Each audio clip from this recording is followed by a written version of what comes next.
Gil Martin here, and welcome everybody to the Daily Packers Post, where we bring you in-depth daily coverage of your Green Bay Packers every day, Monday through Friday. Don't forget to like and hit the subscribe button so you get new episodes as soon as they drop.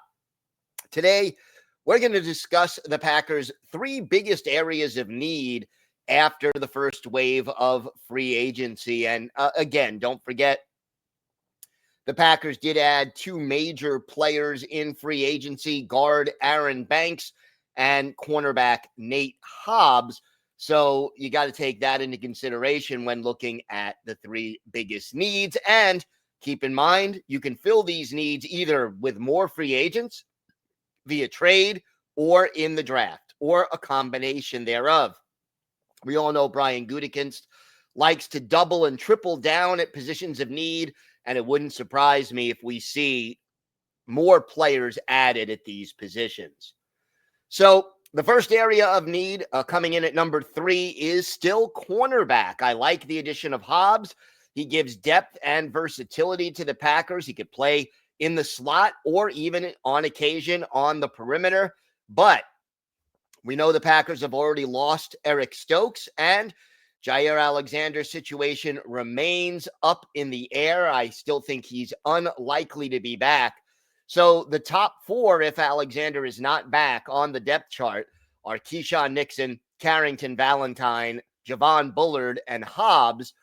And again, I think that more likely at this point, Gutekunst addresses this position, cornerback, at the draft.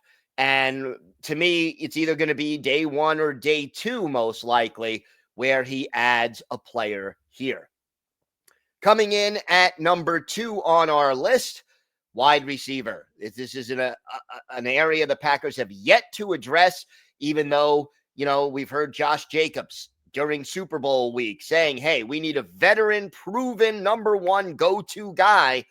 Well, the Packers still haven't added that guy. And even though you had the rumors about DK Metcalf and Devontae Adams, they're both signed, sealed, and delivered to other teams, and the Packers did not get them. Now, Cooper Kupp recently also out there. He was released by the LA Rams, but whether the Packers would pick him up as a short-term option and whether he has anything left in the tank at this point remains to be seen.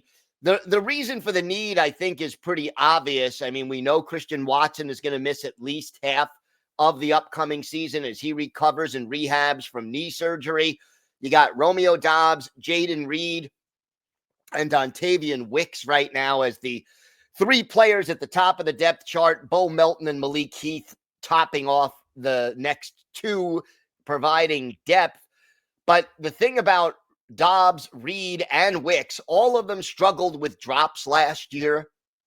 The Packers were one of the worst teams in the league at dropping passes, and it definitely is an area that we still need to see addressed by Brian Gutekunst. I think this is going to be a combination. I think he'll draft a receiver. This may even be the first time in more than 20 years that we see the Packers draft a wide receiver in the first round. The last one was Javon Walker, and you got to go back to 2002 for that. And I think they will also be, whether it's through a trade or free agency, a veteran receiver added at some point. It may not be a big name, but I think we will see a veteran presence added at some point to the receiver room. And again, even more than cornerback, I think that Goody will double down at receiver and add at least a couple of players. Could be 2 draft picks, could be a veteran and a draft pick, but I think we'll see multiple players added at the wide receiver position. And the third is defensive line. Jeff Hafley, the defensive coordinator, as we know, wants the front 4 to provide most of the pressure on opposing quarterbacks.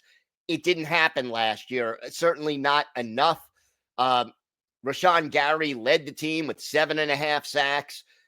After that, it was Devontae Wyatt with 5. So you need more productivity from your front 4. They did change defensive line coaches. Hopefully that will have a positive impact, as will being in Hafley's system for a second year in a row.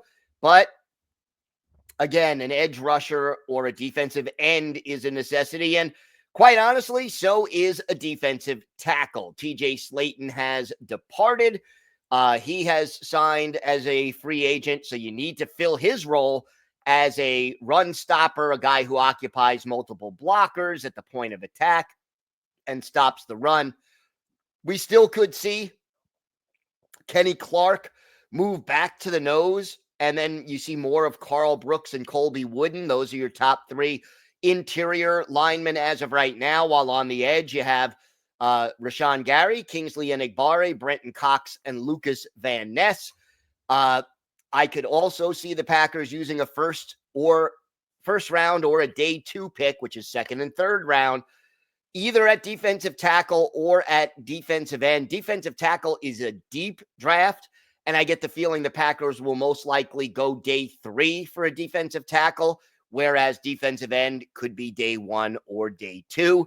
And I think defensive line, we're going to see probably 3 players added, whether it's a free agent, whether it's a trade, or most likely multiple draft picks or some combination thereof.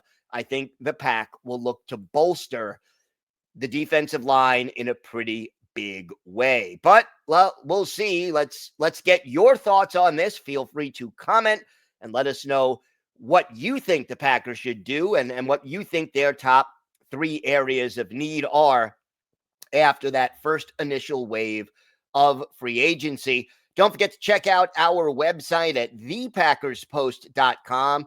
We'll give you articles every day, Monday through Saturday, going in depth on the Green Bay Packers. Plus, hit the like button and subscribe. We're here every day, Monday through Friday, bringing you great videos talking about the Packers in depth. I'm Gil Martin. Have a great day, everyone, and thanks for watching the Daily Packers Post. Go Pack Go!